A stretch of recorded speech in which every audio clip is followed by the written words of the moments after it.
my gosh. I totally don't have my thing. I forgot I shot videos yesterday like her and Nico told me to. Hey, Kiki, let's correct this. Boop!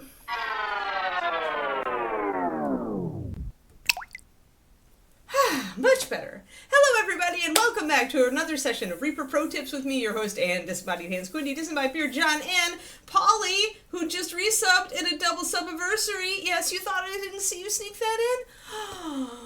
Double sub-anniversary, double sub-anniversary, double sub-anniversary, happy double sub-anniversary with a Kiki! Yay! Wow, Polly, you get so much special. Oh my god. We've never had a Kiki-versary before. We've never had a Kiki-versary before. Polly, you're so special. Good girl. Good girl. That was good. Yay. All right, Kikers. All right. Is work time. Is work time. What is silly.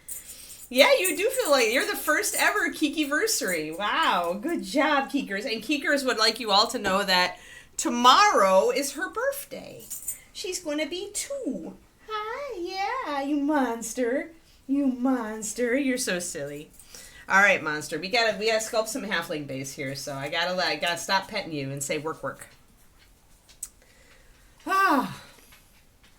Yeah, I bet SSC went wild there. Plus Jay and Dog. Ah, dear me. Oof. It's a good day, everybody. It's a good day. It's a Luca day, I believe, correct? So it's a good thing I went long like other days this week because I definitely started a little late this morning. Not because of any badness, but because just I was trying to get a whole bunch of stuff organized before the maids show up. The cleaners who we desperately need right now. So much fur. I can't keep ahead of it. I'm just like, please nuke the house.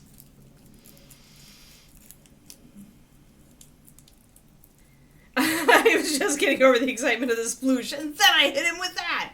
Well, I'm don't get heart palpitations or anything, SSC. Oh, he ended his early. Yeah. I could feel that. I mean, I'm lucky in that my stream is early in my day, even though it's midday for the rest of you, since I'm on the West Coast. So I'm always able to do it, because it's always cool here overnight, but yeah, hopefully he'll be able to. I don't know if it stays hot overnight where he is.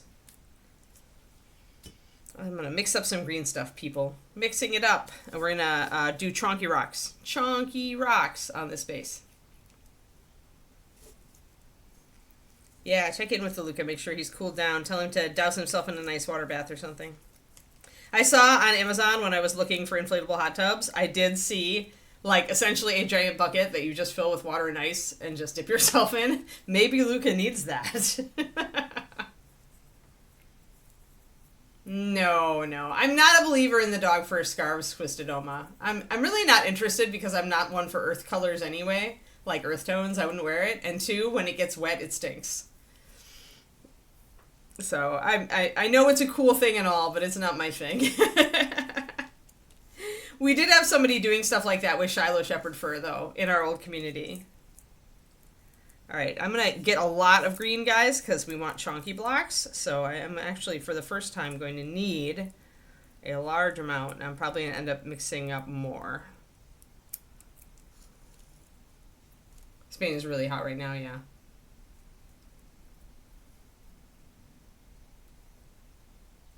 Yeah, we don't want Luca to, like, fall over from heat prostration while he's doing his stream. That would not be entertainment.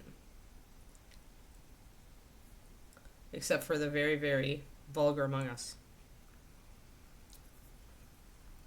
Alright, let's put a blob here on the base, and then I'm going to get a blob of blue.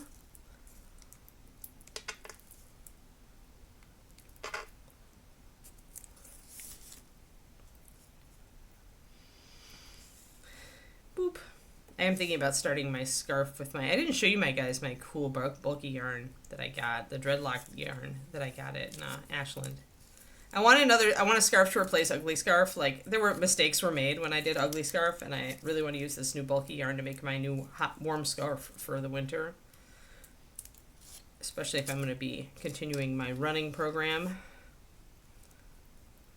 I want a scarf. All right, so here we probably have still a little bit more yellow than blue, which a little bit isn't bad, but I think we've got quite a bit. So I'm going to have to really grab more of my blue here.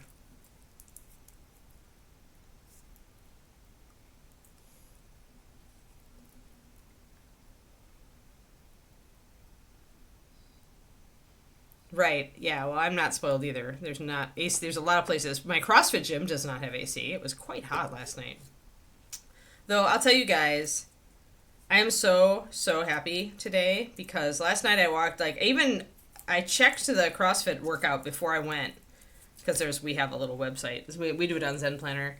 I usually don't because I don't want to be scared and then not go. But I wanted to see if there was running because I've been thinking about just taking my running shoes for when there's a running heavy workout where having running shoes on wouldn't interfere with the rest of the workout. Unfortunately, there was a running workout, but there was also box jumps in it, so I couldn't take my running shoes. Okay, so I think we're a little better there. If I flatten this out, I think we've got more of an equal amount. Because the blue is more thick on this side. I think we're going to be okay. I'll mix it and see what color it is. We understood what you meant, Twistedoma. We all speak Twistedoma by now. You know that, right?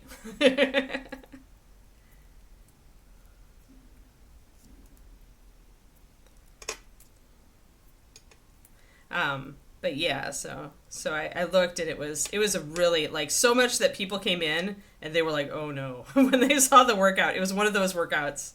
I went anyway, even though I was like, oh no.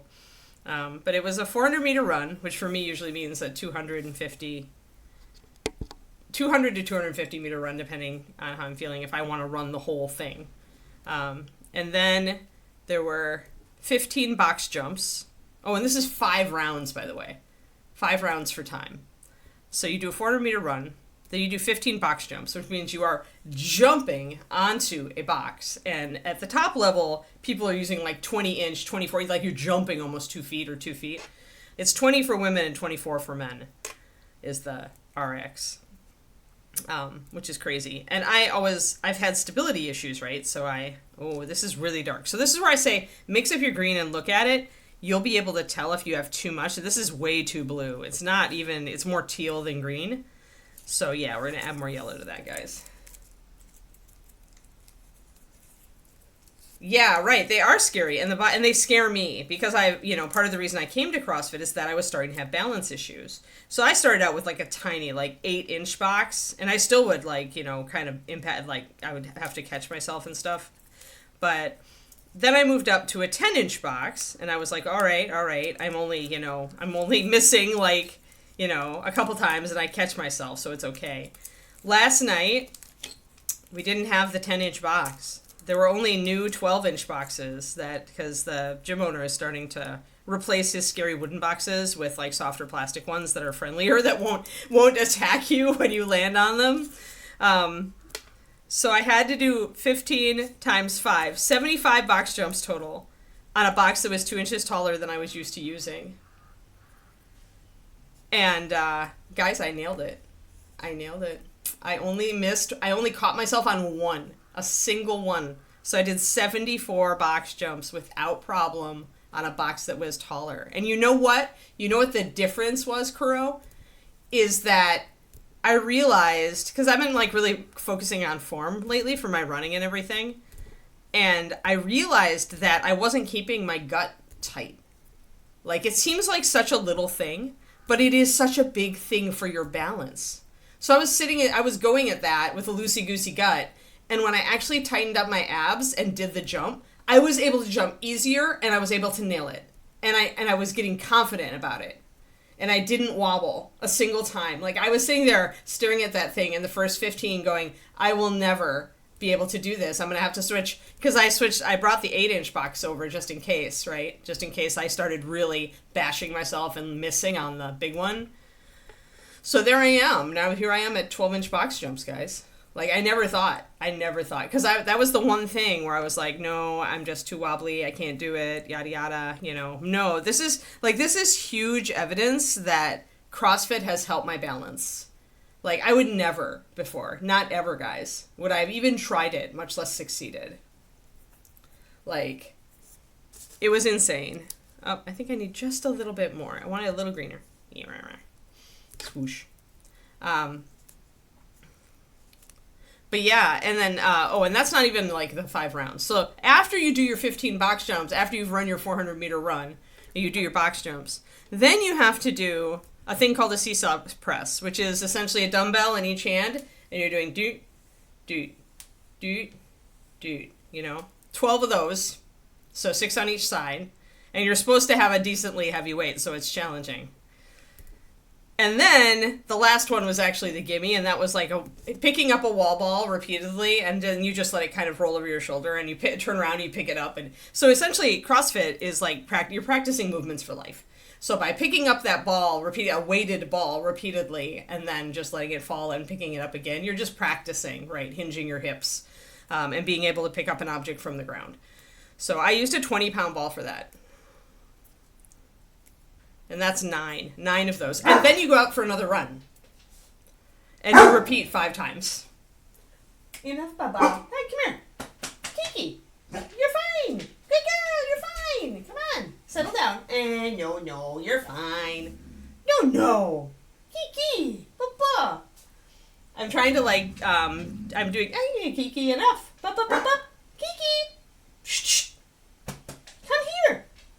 There's nothing. Nope, all gone. There's nothing there. Good girl. I'm trying to do a different thing with her. I used to yell at her when she barked, but I think it just makes her more upset. So I'm trying to use happy voice lately.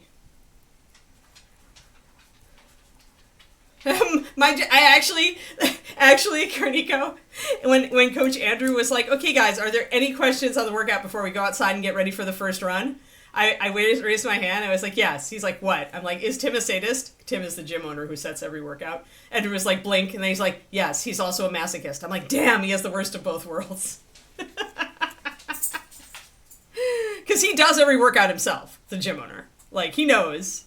But he's also, like, been to the CrossFit Games, which is the Olympics of CrossFit, like, twice.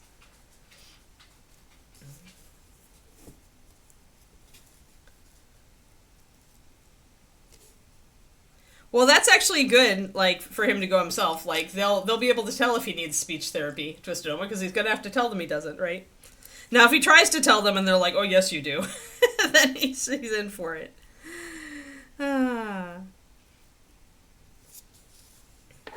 Yeah, we understand. You don't have to always correct yourself.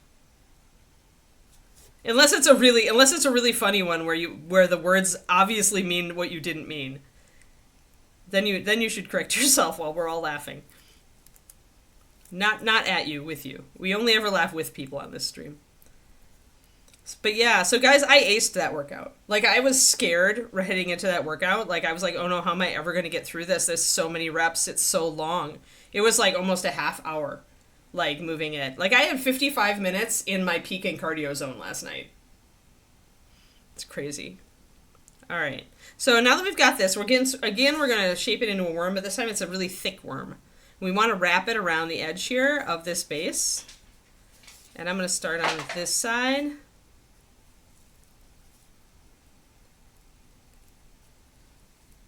And I'm going to kind of press it into place with my fingers. Then we're going to grab our sculpting tools. I should have had those out already. I need a cutting tool. There, I'll get Julie's tool out. That's a good cutter.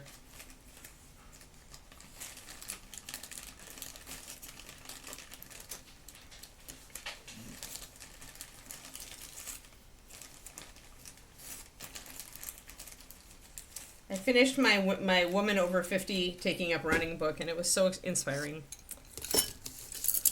So inspiring. It's just like, there are people who take up running in their 70s. I am like in awe of those people. Alrighty. But yeah, so I was so proud, guys. Like, I was on a high when I came home last night. A super duper high. Because I succeeded. This is what CrossFit is about. What CrossFit what people will tell you that CrossFit is about, like, other than, like, totally punishing your body. But what it's really about is finding out that you can do more than you ever thought. And this is true of running as well. Like, when you're like me and you're, like, considering taking up running at, you know, when you're past your prime, doing things like this. It doesn't have to be like physical workout stuff, but often the physical workout stuff in our sedentary society is like the big one, like Kuriko, like, you know, setting your target sites on hills that like your doctors probably thought you would never be able to do again. Like, it just, like, it's insane how much confidence it gives you to do something physically that you never thought you'd be able to do.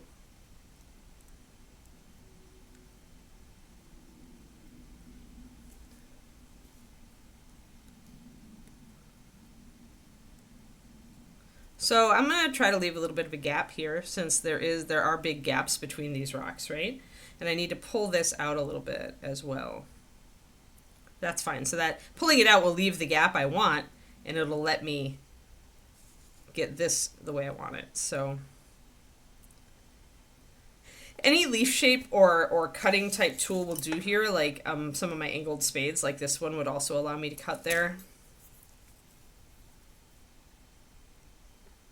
You forget, cutting the green when it's this fresh is difficult, so you're not really expecting to get a straight edge. You just want to mostly lop it off and then work with what you've got left. Yeah, not to go uphill solo. I can understand like not going uphill solo, but like when you were really in the thick of it with all your nerf damage,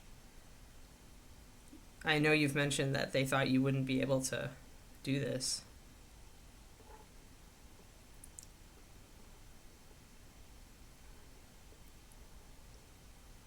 But yeah, I didn't think, like, if you would have, I actually, it's funny because in my journal, my 5-year journal, you know, lately I have been making a point of reading the entries from the previous year. And I had to laugh because yesterday was also the anniversary of me taking the Introduction to CrossFit class and signing up to do CrossFit. And I noted in my journal, like, something to the tune of, so I have my intro to CrossFit today. I am not addicted. I am actually somewhat frightened, but I am going to do it anyway because I think that it's something that is going to give me those results that I want. So there I am, and here I am, a year later, nailing a workout that I would never have dreamed that I could do. Now, I did modify, right? I was using lighter weights. I tried 20-pound dumbbells for the lifts and had to go to 15. And I was only doing 250 to 200 meters, but I was running it, guys. Like, I did not walk last night. Like, I ran the 250. I ran the 200. I did not walk them. And I did it. And I didn't have any pain in my knees because I kept my form. I, like, made it into a form exercise where I was like, all right, I'm going to bring my leg forward and I'm not going to move my calf. My calf is just going to move on its own. And I'm not going to put my leg out in front of me. I'm just going to put my leg down. And I'm going to try to make sure that my legs come down near my center of gravity. And I'm going to try to lean forward from my ankles and not from my waist. All those things. I was just sitting there like mantraing myself as I ran to try to keep the right form so that my knees wouldn't hurt. And it worked. I know. I actually I'm kind of looking ahead to like what I might want to do like even 5 years from now.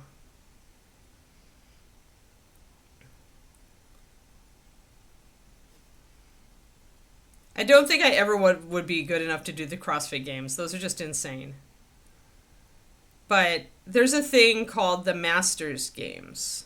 And that is for people, I think, over the age of 35. And it's all, like, it's the Olympics of older people, is what it is. It's Olympics for older people. There are so many different events, including running. And it just sounds like it might be super fun. And it's once every 4 years, just like the regular Olympics. And there's one coming up next year, but there's no way. There's no way. It's in Taipei. I was like, ooh. But then I was just like, there's no way I'm going to be Like, I'm just barely starting running at a totally abysmal pace. So I'm not going to set that, like, a year is not enough. But 5 years if I stay, and that'll give me time to see if I stick with it. They've had it in Australia, they've had it in Italy, they've had it in Canada. It would be an excuse to, like, get out of the country and travel a bit. So I'm kind of, that's my little dream in my little head. Like, I'm like, maybe I can get good enough at running or at any, I mean, I assume they have weightlifting events there. I have no idea. I don't think I'm going to be able to do that though either. I think running is maybe my best thing. To set that as like a 5-year goal. Not even like even being competitive necessarily, but just to do it. All right, so this one over here, we've got this little border. And remember that this base normally interlocks with other character bases. So there's probably a stone that comes out here.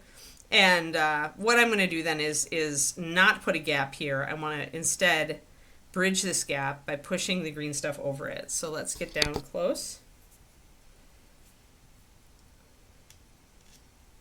Yeah, put SSC in a little pack. Put it on your back. Do all your stuff. Just like in Diablo, when they've got a weasel backpack in Diablo. There's a cute little, it's a weasel or a ferret. I think it's a ferret. But there's a little ferret that essentially rides around with you while you fight demons. I'm like, if you can fight demons with a little ferret in a backpack, you should be able to climb a hill with a small cat in a backpack.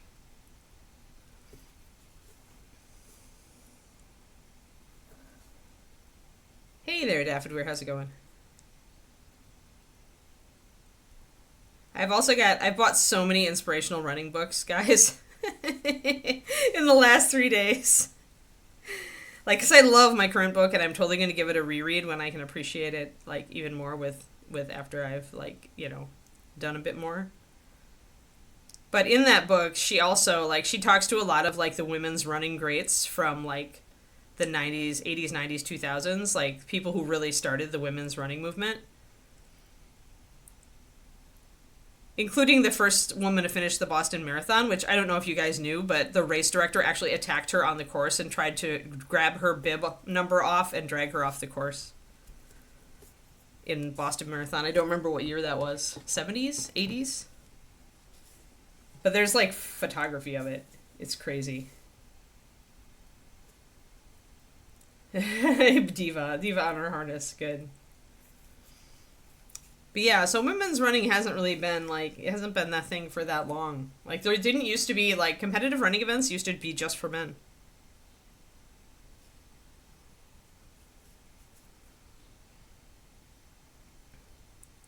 Let's see if I can find Kelly Spicer, I think is her name.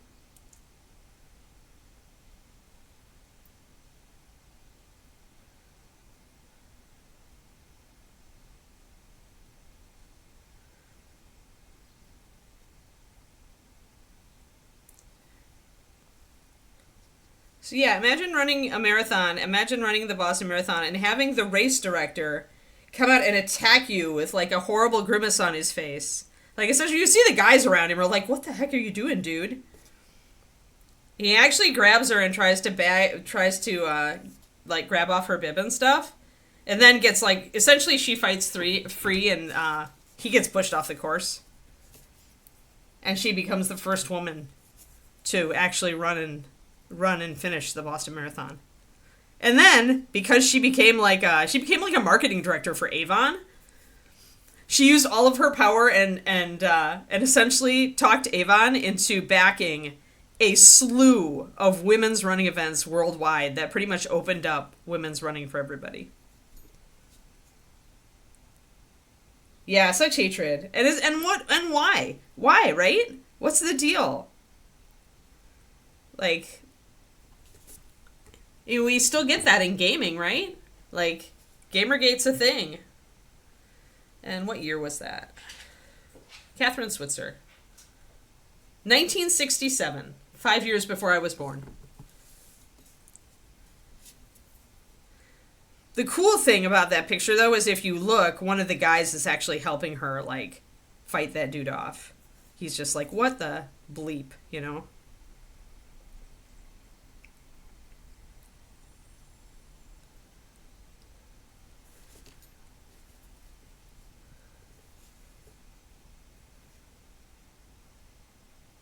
Meet and greet. They're up. They're up. The full thing. And the one is... Oh, I want to see the bust. I'm going to go look. I'm going to go look. I'm clicking on the link.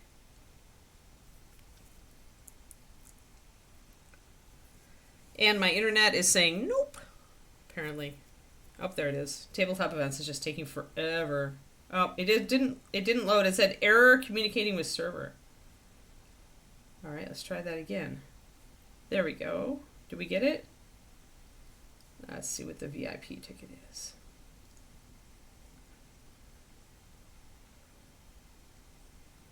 Oh, no, the Reaper bust. Okay. Is it a dragon?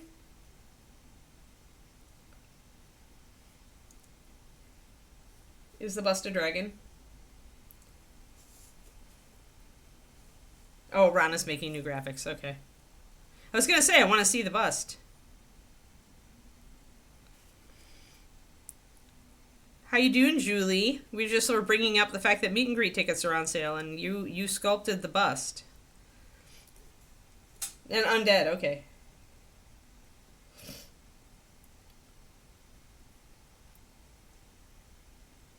Critico, that's funny.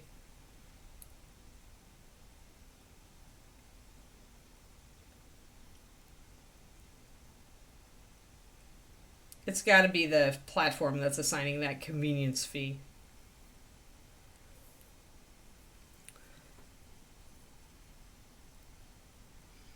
All right, so essentially we're cutting in some rocks here to go around the edge.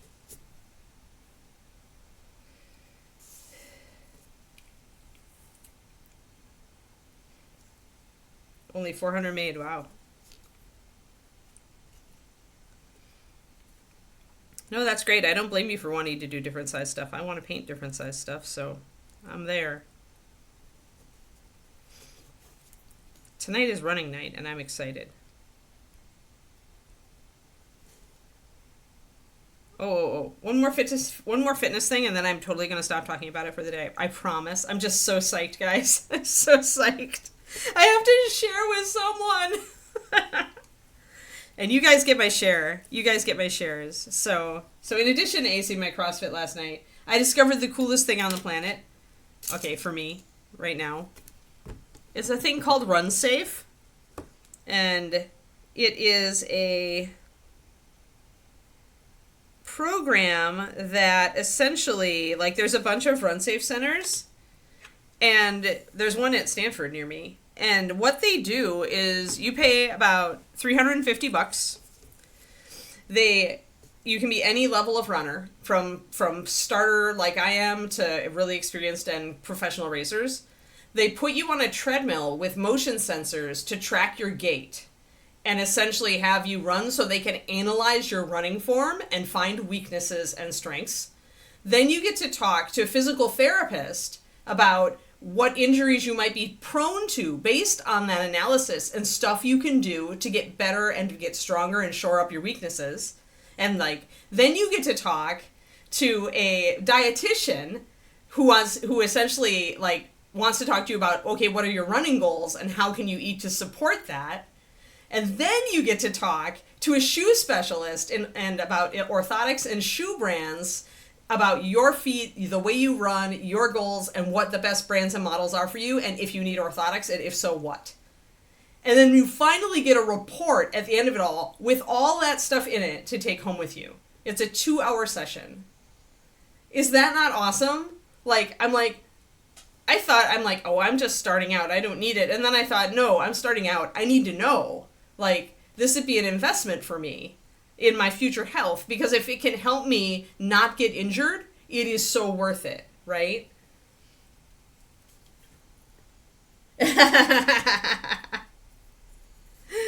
don't actually, for $300, I consider that a bargain, Kerniko. Where else, to have all that time with all those professionals at Stanford's University Sports Medicine Department, hell yes, I'll pay $350. I pay more than that for a book cover.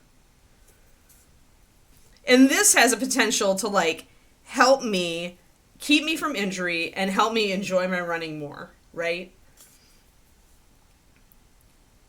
All right, and we've pretty much got a straight line. If we look, the tiles are all like kind of lined up along this line. So we're gonna keep that. We're gonna cut there. We're gonna widen these out too. But yeah, because it was a lot of money, and I was like, well, and then I was like, oh, but my mom just sent me birthday money. You know, that could offset some of the cost. And when I really look at it, it's like a health investment. It's a bunch of information that otherwise I wouldn't be able to get. You know, if I made individual appointments with all those people, it would be far more than $300 here in the US. Even assuming I could even get an appointment, right?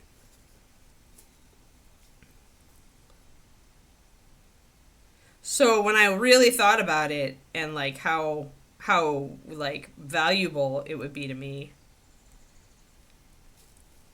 I decided that it was worth it.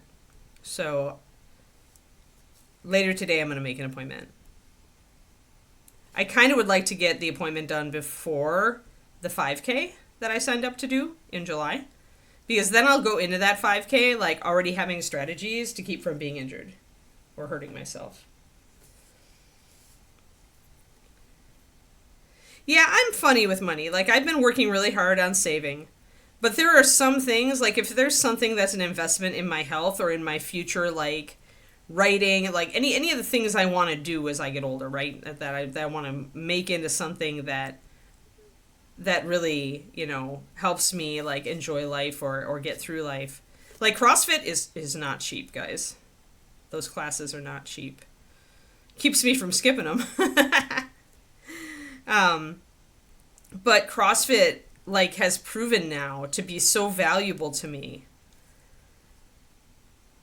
to increase my balance and my fitness and just generally make me feel like I can do things that I never thought I could do.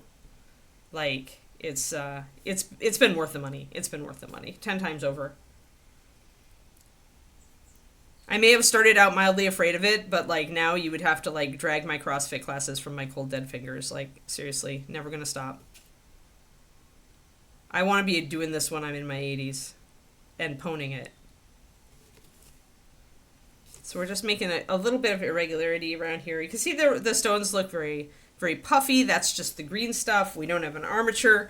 If we really wanted to do this like a little bit better, guys, we would probably put like a rope of green that could kind of serve as an armature underneath this first, and then we would come in and skin over it. We'd get less softness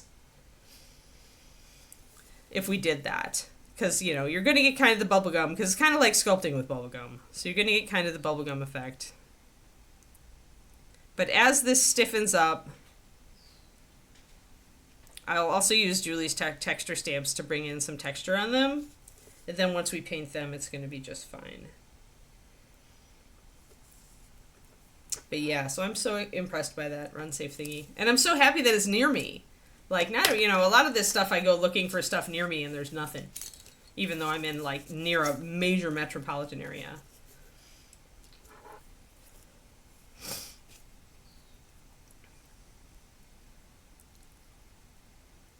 But this I can actually do, and I'm so psyched.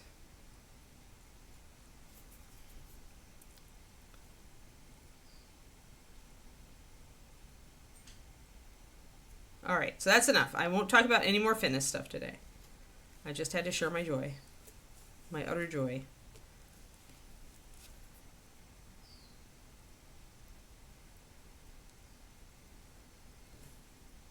I can also connect this little one here on the edge with its stone.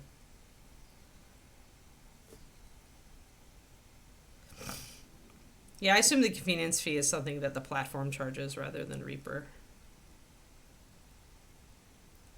There. So by essentially extending some of this stuff and connecting it, it makes it feel more like it's part of the original base. So I could do that. Actually, I could take an opportunity to do that over here as well if I wanted to like actually bring those bits together. Let me take a little bit of green and fill in the pit that I put there.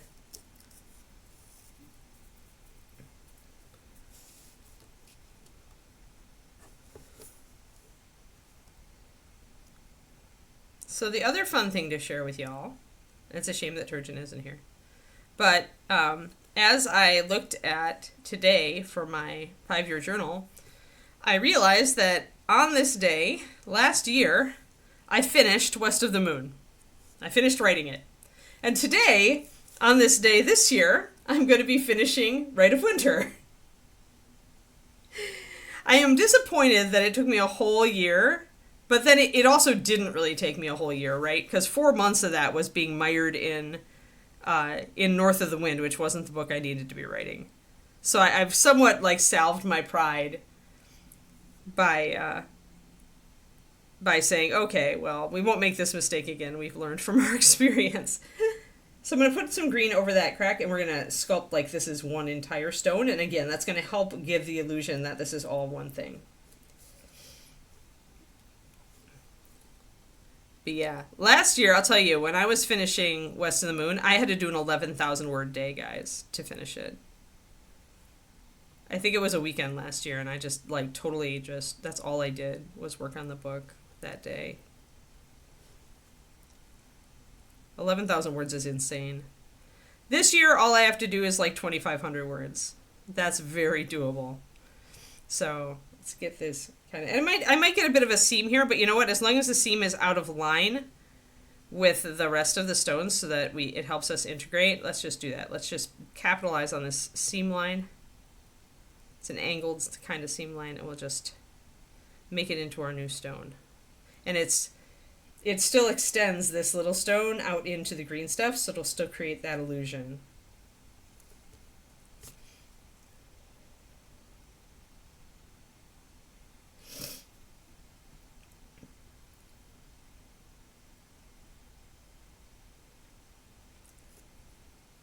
Well, that's a nice present for yourself, Twisted Oma.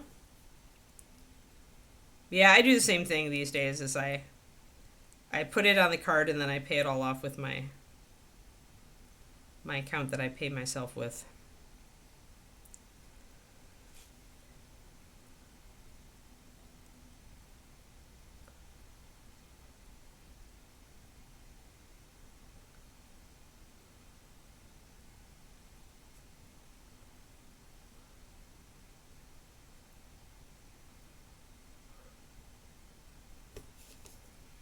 There we go.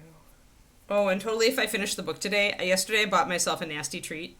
I have this love for they're little coffee cake muffins, and there's a pineapple coconut flavor. And they're done by a local bakery, and my local little grocery store has them. So they had my pineapple coconut flavor yesterday, and I totally bought one. And if I finish the book today, when I finish the book today, I get to eat it. It'll be the first like glutinous evil that I've allowed myself in the last many weeks.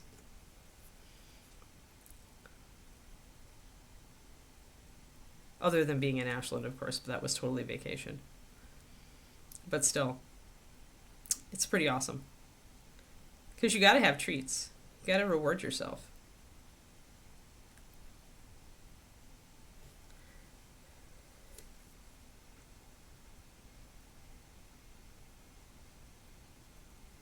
Shouldn't work on multiple similar things at the same time.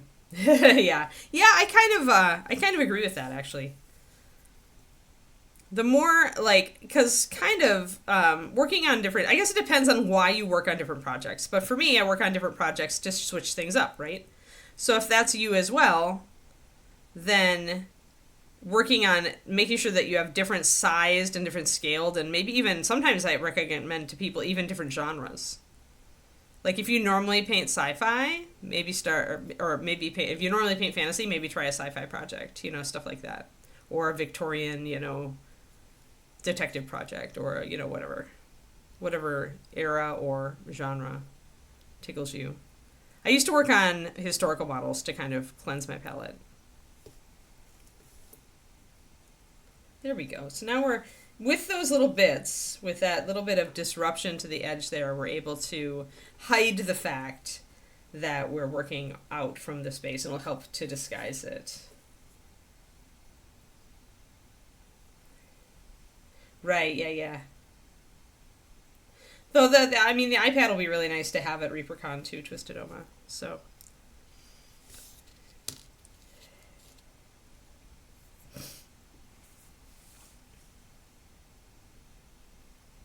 Or sorry, fire. Of course he wants the bigger one now. He has good taste.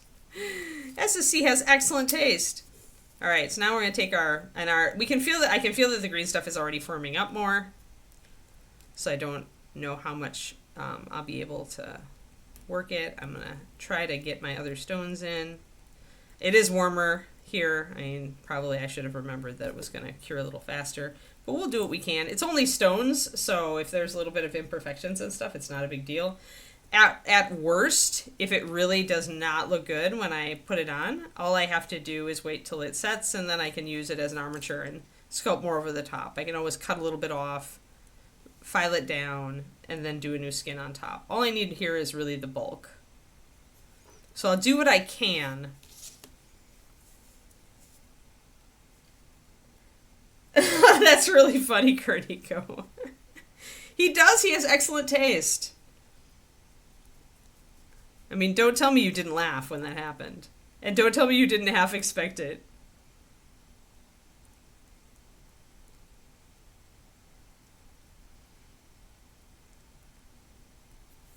SSC is a cat of taste and style.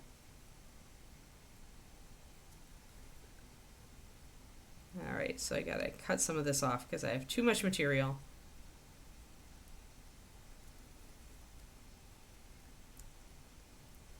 Boop.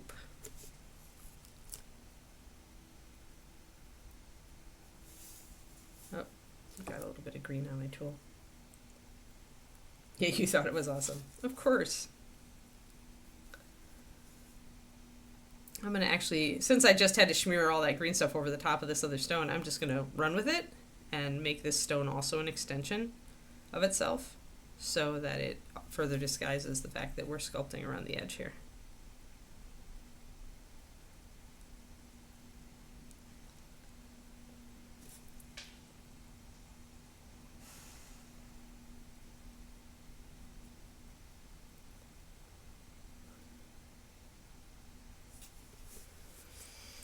So yeah, the hope is to get Rite of Winter, the writing done today, and then start on my rewrite next week, and then use the beginning of the month to bust through that rewrite and get it to my betas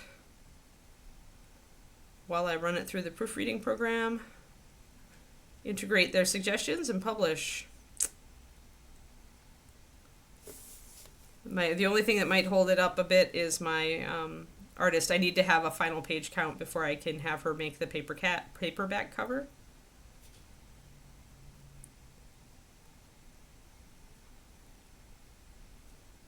She's usually pretty prompt about it, though. I'd like to have this book out before ReaperCon so that you guys can get it, and if you want them signed, of course, I'll be at the con. There we go. Nice big block there.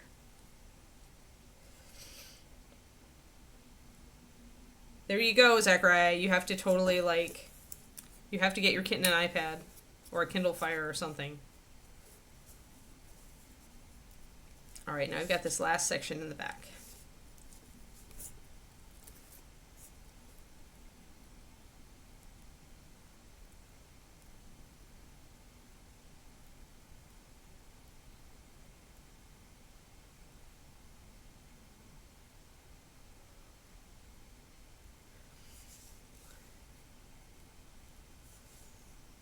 Alright, I'm trying to thin this down so I don't have to smoosh it as much this time. So I'm thinning it out in my fingertips, just kind of pulling it a little bit.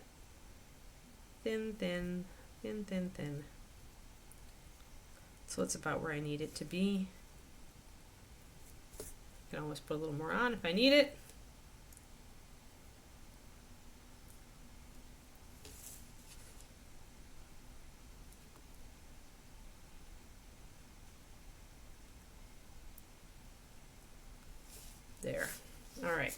So get that part in. And if we finish this early, then I'm gonna maybe grab a different base and work on it. I have several base things to do. I'll have to look at my pile. I'm gonna switch to now that the green is stiffer, I'm switching to my big metal tool though. So I can compact it quickly and easily.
This just like this just proves that there has to be things called cat TV, right?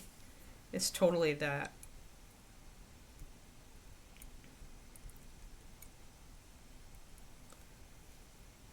Poor SSC, taunted by a spider, an unreachable spider.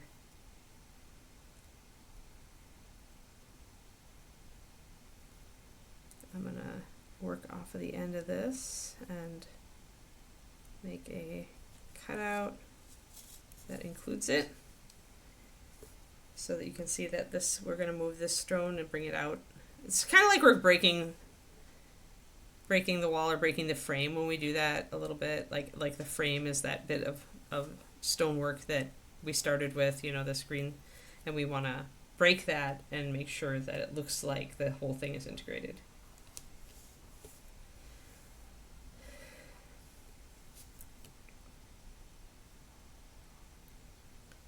Kiki actually scrolled my phone the other night and was so excited by it that she tried to keep doing it. It was accidental. We were on the bed and I was trying to show David something and I put the phone down, and when I did, it moved a little bit, it scrolled a little bit, and she was like, paw, and it scrolled again, and she was like, oh, paw, paw, paw, paw, paw. It is so funny when they interact with technology and it gets them all excited.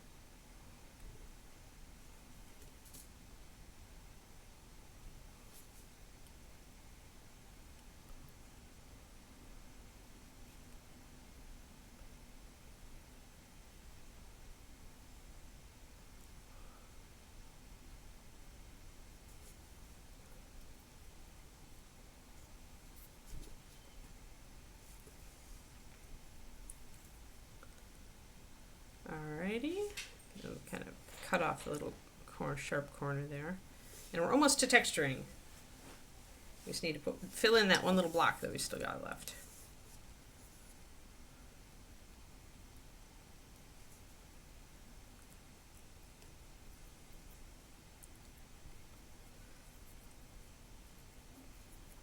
How is you guys' week going? Having a good one? Decent one? Middling? Fair to middling week? Looking forward to the weekend? I'm looking forward to the weekend. Alright, so I'll put a blob in there.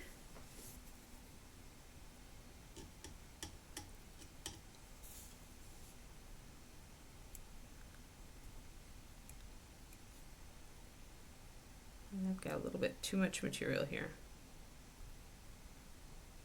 Might just pull this. Well, no, I'm just going to chop it. There. And this is too set up, the screen is too set up to really be blended in very well right now. Although this is a rough surface and I maybe could, but I'm just going to make it a separate stone.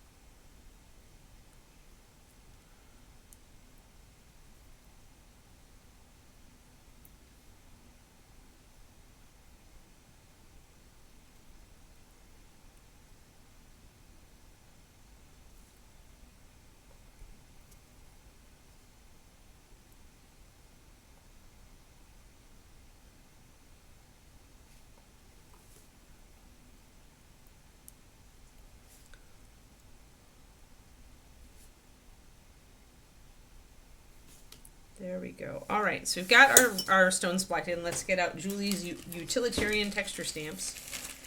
Totally useful. Always awesome. Oh, I think we'll use our gritty gray one, which looks like this, which is a sandpaper.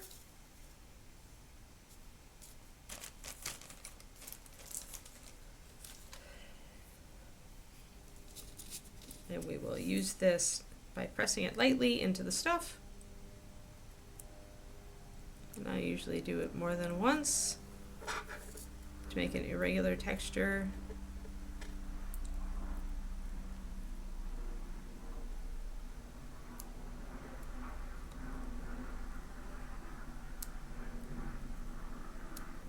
Just kind of beat up the surface a bit.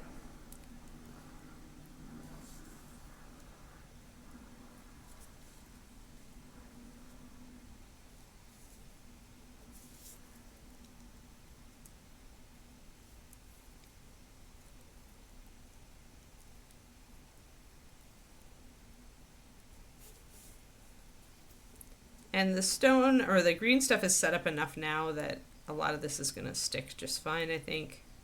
When you want your texture to like stay in the green, it pays to wait for it to set up a bit. Because it's so gooey when you first start working with it that it's not going to hold the detail you want.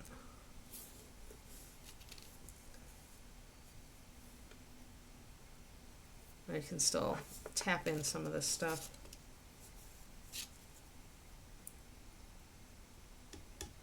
Ah, there we go. Forum post has updated graphics. Let's look. Let's look. Thank you, Quindy, for the updated one.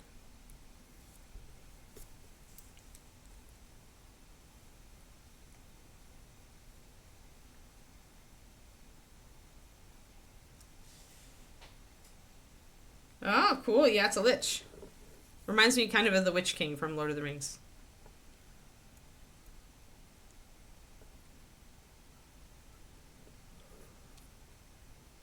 Edward loved it.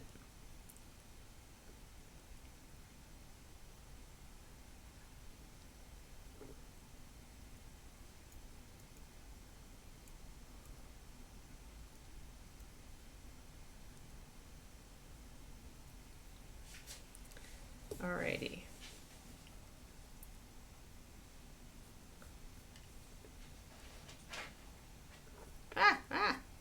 Oops, sorry there, guys. I kind of trying to get out of the window and totally blurred my screen there for a second.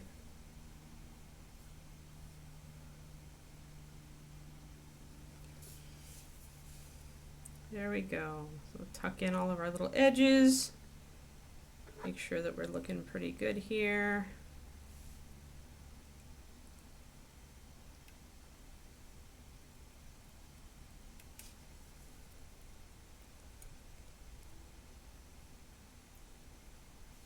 Alrighty.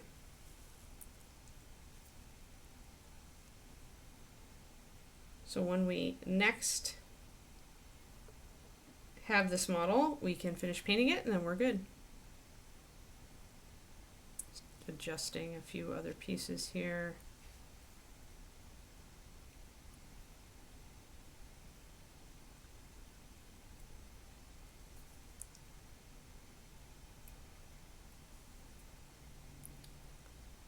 I might put some fissures and cracks into the stones.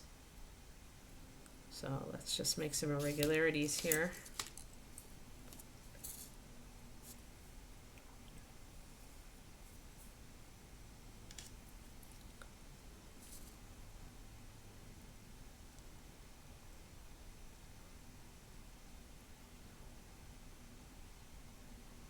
Just essentially scarring the stone up a little bit there and putting some indentations in it that are more than the sandpaper. This is a much more small little stone back here.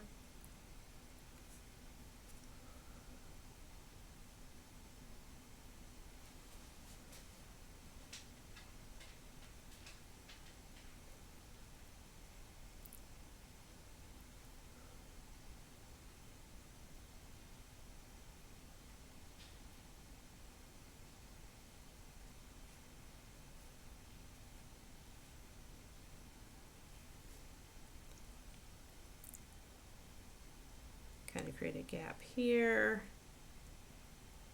Just kind of poke and prod a little bit more details into place.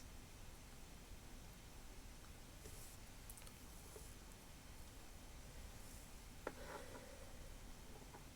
think that's pretty good. I want to round off any edges or any corners, any sharp corners that remain. So I'm going to use the tip of this tool to get it into those little places.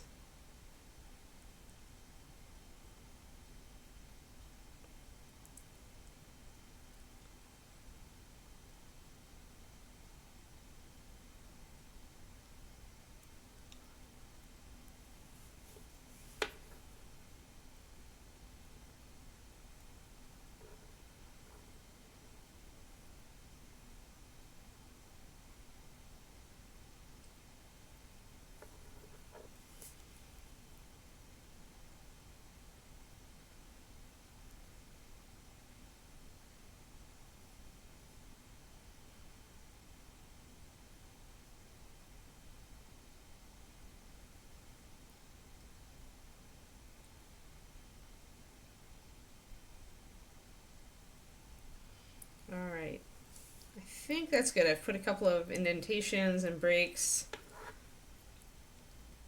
I have a variable size of stone, so they're not all the same size or shape.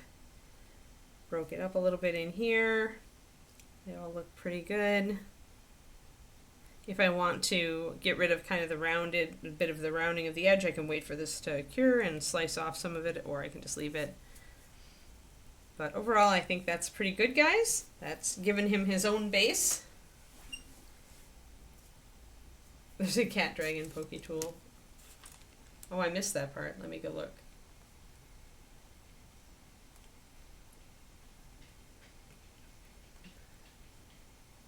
Oh yeah, cat dragon pokey tool. But no picture! No picture of the pokey tool.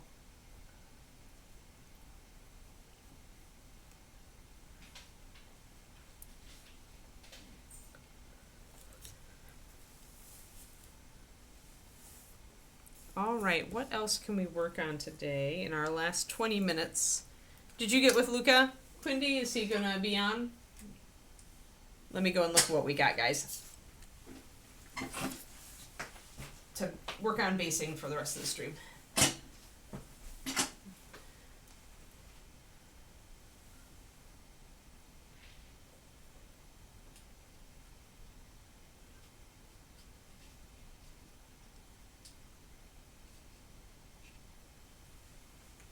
I don't have my hex bases for B yet because I haven't put the orders in.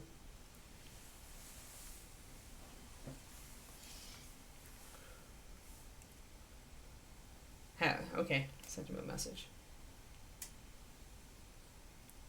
Oh, it's set to made to sit on your paint water cup. That's really cute. That's a really cute idea, Julie.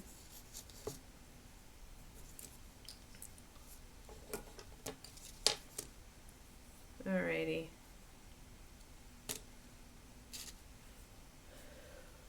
looking around. Okay.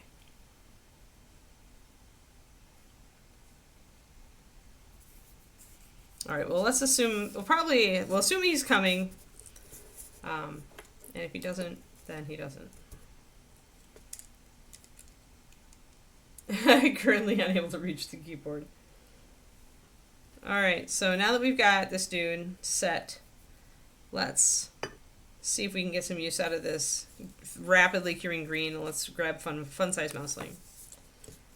I have a chonk that I had grabbed for fun size mouseling. I'm trying to figure out like how I wanted to use this. Because he was up, his original base has kind of the grass and then kind of a paving stone that he's stepping up onto. But I wanted to do it a little bit nicer.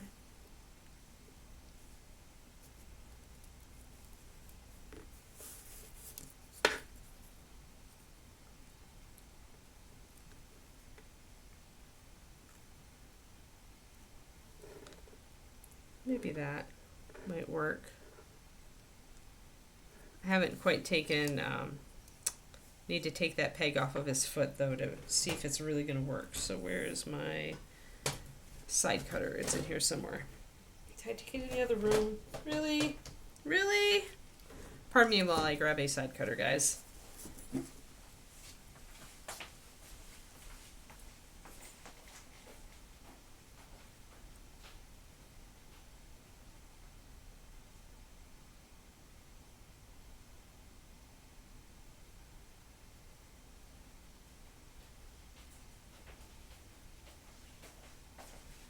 I was using it the other night to cut the sprues that I worked on Critter's Rider. I have him partially put together. Hey there, Thurseth. How's it going? We were working on sculpting the base for our halfling, and we just finished that. So now I'm looking for other base work that I can do, and I realized I have this giant fun-size mouseling that we did a while ago that I hadn't finished the base for because I ran out of inspiration. So I'm just going to cut this knob off of his bottom of his boot. I think I flattened out the top already. I think it needs a little more flatting.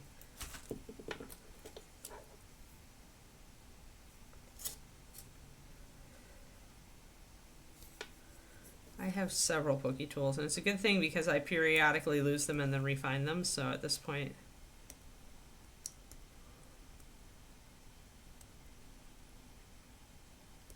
so I'm just shaving the top of this boot so that we can have it be flat onto the area that we want to glue him to. All right.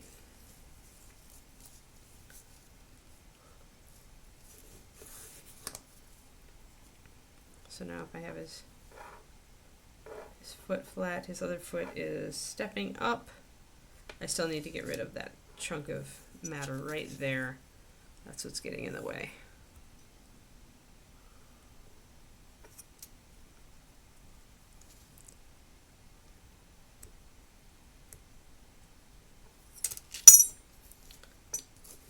This cork is a little taller than the base he was originally posed on, but that's okay because essentially what I can do is if I raise up, if I do a little bit of sculpting, essentially his foot comes up a little bit. You can see.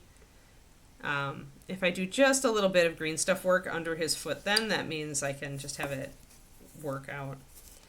I'm going to glue this cork down to the base. I'm going to leave that.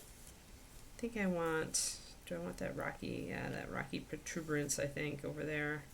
How am I going to do this? I'm trying to pose this and see what I like the best. Or I could flip it over. Yeah, flip it over. And have the protuberance be jutting out over the side. I like that. And then, let's see which side works better. That side? No. side, yeah. So I'm gonna pose this on here. Let's back up a bit so you guys can see better. I'm essentially trying to figure out how I want to pose this. I need to claw off a little bit more material over here.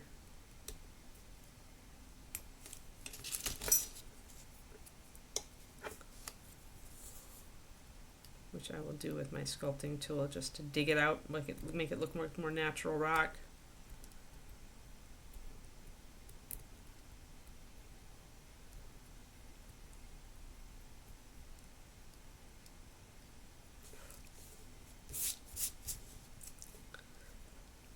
Okay, that's good. So now I'm going to use my super glue. I'm going to use a gel super glue probably. The gel's going to soak less into the cork, so it's going to be a little bit more effective.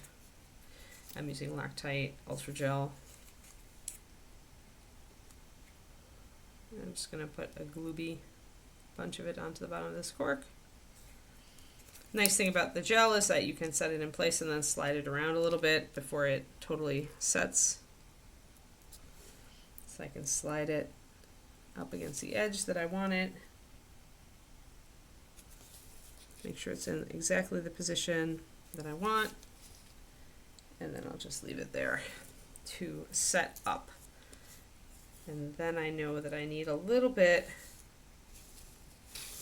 in order to get his paws even, I need to green stuff a little bit along the bottom here. So I'm going to grab my green stuff that is rapidly setting up, and I'll do an uneven ground treatment around the outside edge of this.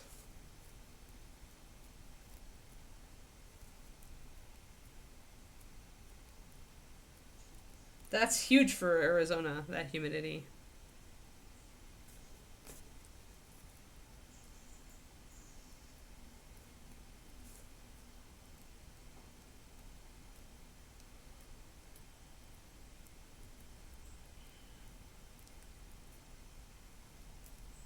I'm kind of like just like making a bit of flattened green that more or less matches the shape I'm trying to get, kind of a crescent-y shape.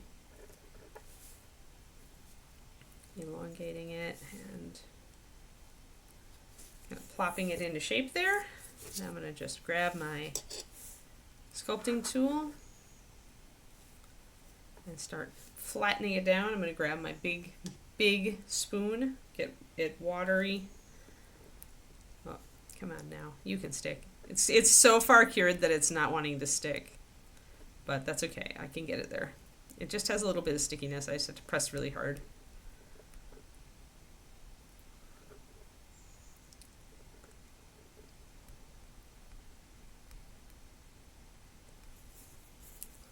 Slice this off. It's much easier to slice part of my green off now that it's mostly set up.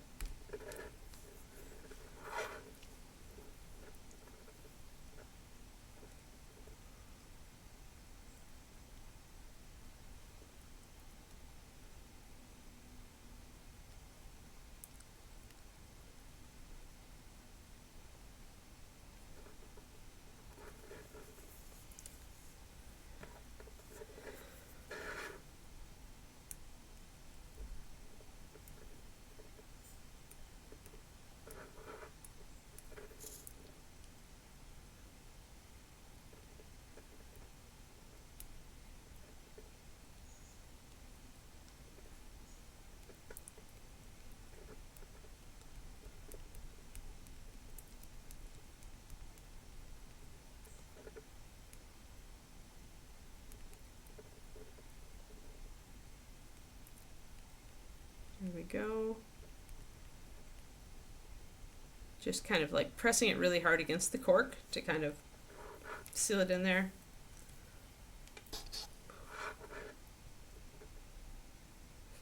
Cooler, 104 degrees, yeah.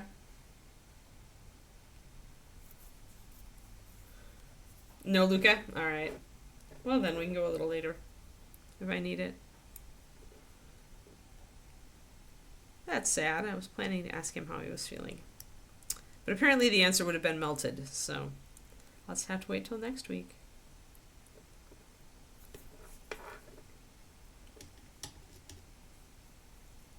Yeah, that heat. I don't miss 104, 106 with humidity. I really don't. I love it in the 90s.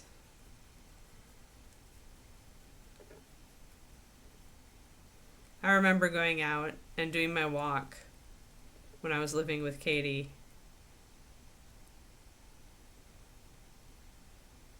After the divorce, and it was 102 at 8 p.m. That was a bit much. But I did my walk anywhere or anyway, dang it. Just going to take the edge of this now to kind of compact this a bit. So it's a nice circle. Now, I don't know what I want to do with it yet. I think it's probably going to be a ground, just like this. Essentially, I'm just making a better version of the base that he was on. And the base he was on was like grass textured and then had the kind of the broken flagstone look. So we'll do the broken flagstones with this, but here I just want to put grass in, and that means I'm probably just going to grab, again, a texture stamp or something to press into the ground to make it irregular. To make it so that when I put grass and gravel on top of this, or turf or whatever, that it's gonna look natural. So I'm just grabbing the stamp and I'm pressing it really firmly into that. I'm not necessarily going to keep the texture, though if it's good enough texture, I'll keep it as dirt, right? So like here, let's get close so you guys can see the texture I'm getting. So that's actually a pretty good soil texture, right? And that's just the back of a sponge. And I'm just, because the green is so set up, I don't even need to use water for this. I can just press with my thumb really hard and create an irregular rocky texture, dirt texture. And since it's a flat surface, see, there it is. It's set up super fast and it looks great. 160 index, yuck. Soup air, yeah. Oof. You must live by your AC, Quindy.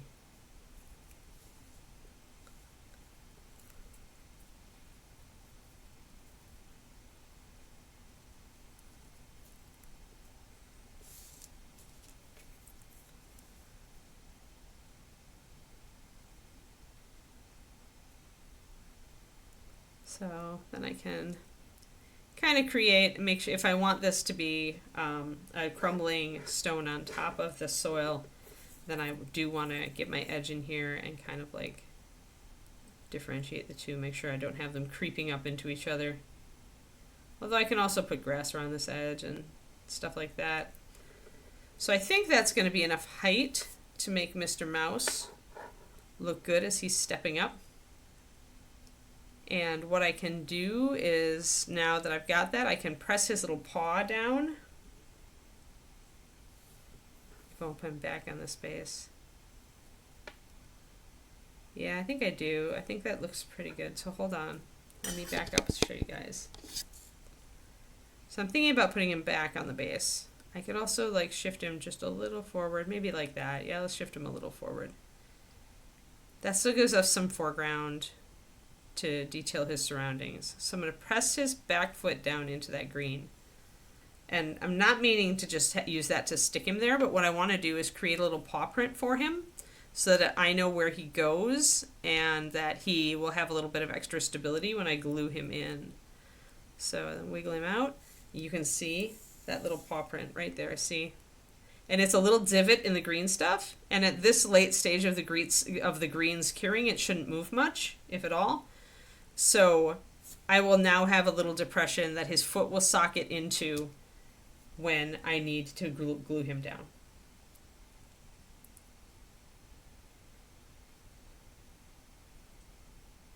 You're an AC princess, yeah. That is perfectly okay.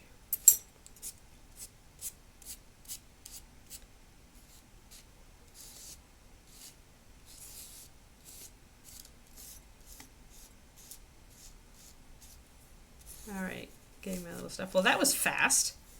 After all the angst over what I wanted to do with that base. And my real angst was that I wanted a tombstone on it, but I couldn't find one. So what I'll end up doing maybe is putting a skin of green over the cork here and like making it a fallen tombstone. I don't know though. I'm not sold on that idea yet. I may just carve into it a bit. Oh, hey! Good, Turgeon, good. Yeah, we end up working on it, doing a quick base for Fun Size Mouseling too. Just because I was motivated. Super motivated. You missed all my fitness talk, Turgeon. But you also missed book talk. So there we go, Turgeon. There's our halfling base. Once that sets, we will paint it and it'll all fit in. So today is the day I finished Rite of Winter. And it is also the day that 1 year ago I finished West of the Moon, Turgeon. I thought you'd appreciate that. I found that in my 5-year journal.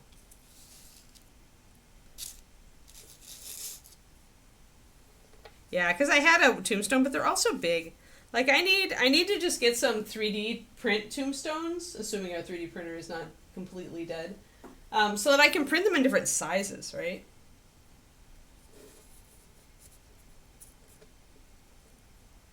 Yeah, I wanted to share the book thing with you because I think it's super funny. But I am still going to stick to my guns and say I can do 2 books a year. This one was largely the fact that I started out writing entirely the wrong book and then had like 3 or 4 months of complete angst about it before I started Rite of Winter. And then it took me a while to figure out what I was actually doing with Rite of Winter, so...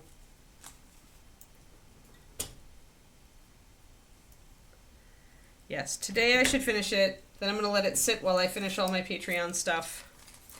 The rest of it. And for the month. And then on Monday, when it will be a new month, I will dive into rewrite/editing while I'm working on the first Patreon YouTube video. Alright, so I'm going to put all my stuff back in my little bag. I can throw out the old mouseling base because I don't need it anymore. Well, unless I want suggestions. Nah, I think that's good. It's not a very good base, in my opinion. It's just a kind of a base to give him something to stand on, which is fair. You can always choose to rebase. And to be fair, we could have kept that base and just dressed it up. It's just it was so tiny. And I felt like the model needed a little bit of a bigger base.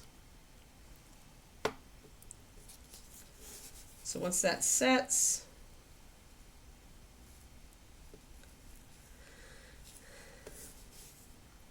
but yeah, I do expect it to take less editing than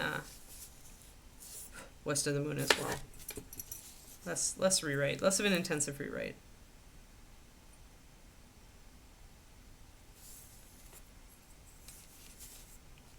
It feels good to have another book done. There, so I'm going to press my point a little bit more. There we go. Alright. Yeah, so now I've got that little foot mark. Excellent. Bye, Crowley. Have fun.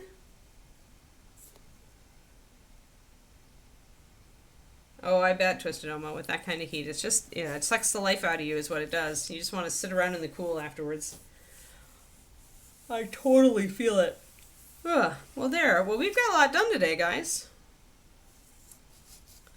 We can keep working on both models. So for the next time we get around to this rotation, then we can paint Halfling's base, and we also can do further work on Mouseling's base, so that we finish up some stuff.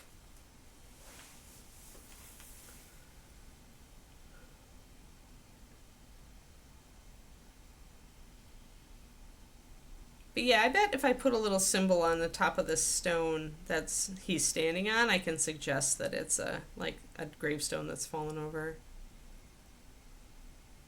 We'll see. I'll have to figure out something. Yeah. Hydration and electrolytes. For sure. Do your thing. Stay healthy. Stay healthy, all of you. But yeah, okay, tomorrow. Thursday is Sophie Day. Yay! Let me scoot these guys out of the way.